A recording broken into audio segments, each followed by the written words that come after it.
About noon, we released a press release today, and it is true, and we will talk about it here in just a few minutes. But there's more important things to talk about that affect your world. And I want to move to a story that caught my eye this morning here in France. January 31st, I said on this program a couple of things. I said, Tunisia is the Archduke Ferdinand moment. And what I was referring to was a moment that could change and engulf the entire world into trouble. I also said on that program, don't worry right now about Europe. Look for socialist radicals joining with Islamic radicals. I said, when that happens, it's time to be really concerned about revolution in Europe. It was not during the Greek riots. I remember saying, I think it was on the radio, have you noticed that the Islamic extremists have not paired yet with the socialists? When that comes, when you can get, it's one thing to get a bunch of radicals out on the street over money. But it's another when you can also add into the mixed religion, and, oops, I just dropped it, religion and God. When that happens, then you set the world on fire in Europe. I want to give you the seed that I think is the Archduke Ferdinand moment in Europe, or what could be. It will look something like this. A few weeks ago, you had the leaders in France and Germany and England, I think, other European countries, coming out and saying that multiculturalism was a massive failure. Why? Because they knew things were about to come undone. Well, now there's a debate going on in France, and it is between Islam and France's secular state. It is called secularism to live better together. It's not going to work. Laws that would ban Muslim headscarves or from them being worn in public are now being debated. If all goes as planned, starting April 11th, a new law banning garments that hide the face goes into effect. Well, you're going to have a hard time gear shifting this one. Discrimination against religious minorities in France also on the table. I want you to know that if you were in a public building, you can't wear a cross either. But nobody's really standing up to stand with the Christians. See this in France? All the way down the street. The only one getting any attention is the headscarf. This is causing so many problems that they are raising awareness by this, calling on fellow Muslims to wear a green star to identify themselves as Muslim. Now, this isn't the country doing it, it's this guy. This is Sarkozy's recently fired advisor for diversity, who is a Muslim. He said, quote, "This fascist climate evokes the somber history of the occupation in France, which sent thousands of Jews by train to the death camps." That's pretty intense. Now, let me give you what jumped out at me this morning. Who has joined? Can you put the picture back up of the people kneeling down in prayer? Who has joined the Muslim cause? Standing side by side. The socialists, the communists, the anarchists. The SOS Racism Rights Group. It is closely knit with the French Socialist Party. They're lodging a legal complaint against Sarkozy's advisor for his treatment of the Muslim, and the opposition socialists are speaking out with a potential Socialist Party candidate in next year's presidential election. This guy said he's obsessed with talking about Muslims, talking about Sarkozy, saying it's just a way to spark controversy. So what do the socialists and the communists have in common with the Islamic community? Because here in our own country, it's the same thing.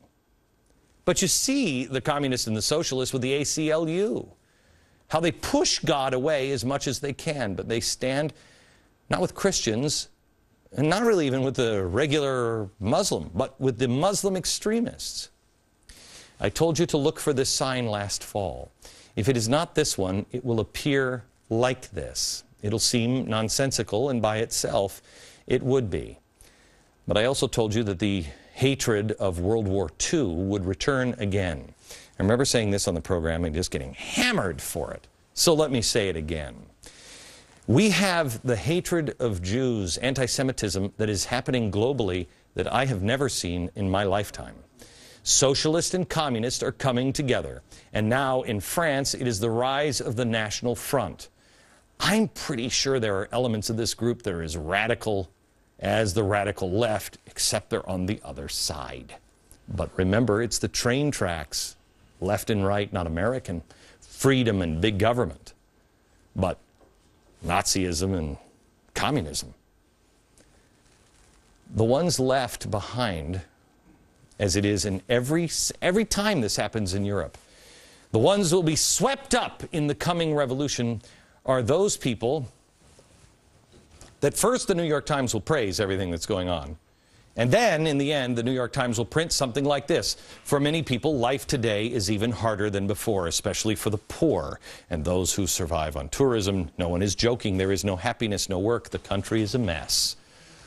This could be the Archduke Ferdinand moment in Europe. Watch for the breakdown of multiculturalism and the combining of radical Islam, communist and socialist, and unions. Anyone who's standing against those austerity cuts and are urging people to gather in the streets and help this group as well. The other event to watch for is the Freedom Flotilla. This thing is looking more and more like a setup every day. I'll show that to you next.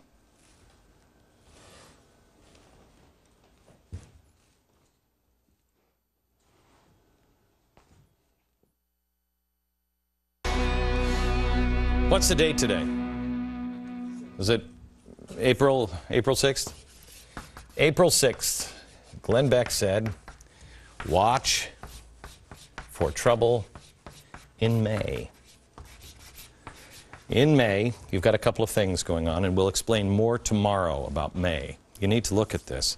But one of the things that are going to happen in May is this Freedom Flotilla. It's scheduled for the end in, I think, the last couple of weeks in May. We all remember the last flotilla that ended up with Israeli soldiers being attacked, and yet the world attacked the Israelis, not the people that were beating them with pipes. But now they've got a new flotilla coming, and more people will be watching this time around. They've learned. And there's already growing international support for this flotilla mission from Free Gaza groups in nations all over the world. Look at the nations that are involved in this. You've got Germany and Ireland and Greece. I mean, many of these countries have problems of their own. Another country that is on this list is Canada. Members of the Canada boat to Gaza, I think is what they're calling it. They're now calling on federal parties to respond to Netanyahu's threat of force against the flotilla. Quote, listen to this.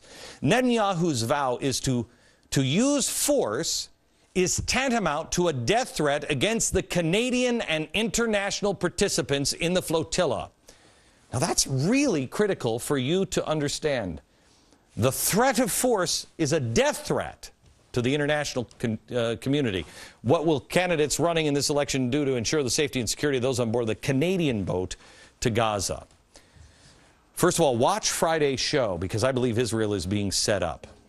Let me ask you this. Do radicals believe the ends justify the means? Do radicals believe that they could blow things up? Well, do they believe they could use war, for instance, as an instrument to achieve liberal or even radical values? The answer is yes. Now, if you have an international coalition of radicals going to Gaza, poking, prodding, while being televised, is it possible that things could appear as though the Israelis killed innocents? Not saying that it could happen, but gosh, when people are playing for the world and people are willing to blow themselves or others up, what happens to the world? Does it stand with Israel in May? All this, for anything like this to happen, is one thing go wrong with a flotilla trip. Watch in May.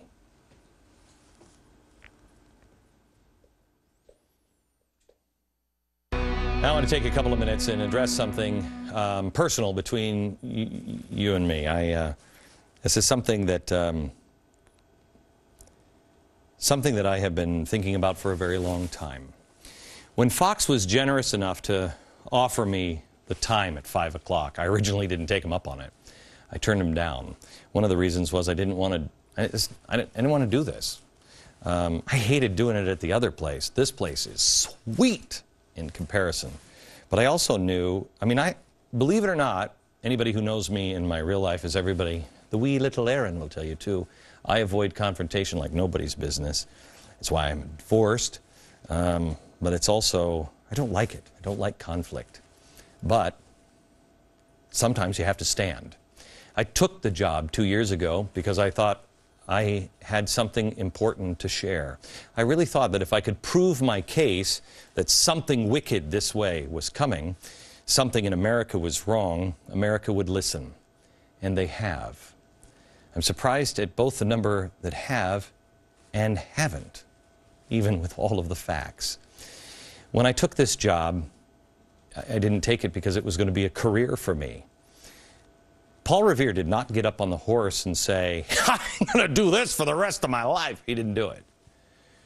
He got off the horse at some point and fought in the Revolution. And then he went back to silversmithing. If you have watched this program, and you really, I ask you at times, hear me. You know what I believe is coming. If you watch tonight's show, I believe you know that I believe we're heading into deep and treacherous waters. It bothers me to be entering this phase and feel as though you might say, well, wait. I've been very clear with you. I've played my cards face up. We will find each other. I'm developing other content for Fox through specials and other things on television and beyond. I will continue to tell the story, and I'm going to be showing you other ways for us to connect. But I have other things to do. And not because it's good or bad for business, but I think you, out of all the people, will truly get this. Our only business is the business of freedom and our country at this time. It's why I told you about E4. I told you at the beginning of the year, prepare to be a leader. Educate yourself. Be the mouthpiece. Never rely on anyone else to spoon feed you. Now today, you have to carry more weight. You must know what you believe. You must be prepared to be the person that explains it to others. Fox is one of the only places you will find truth. Spread the word. Stick together. And together we will do the right thing for our country and for our world. Very important show tomorrow. We will begin to go over some of the other things that are on these boards. And then Friday, time to take a stand for Israel. From New York, good night, America.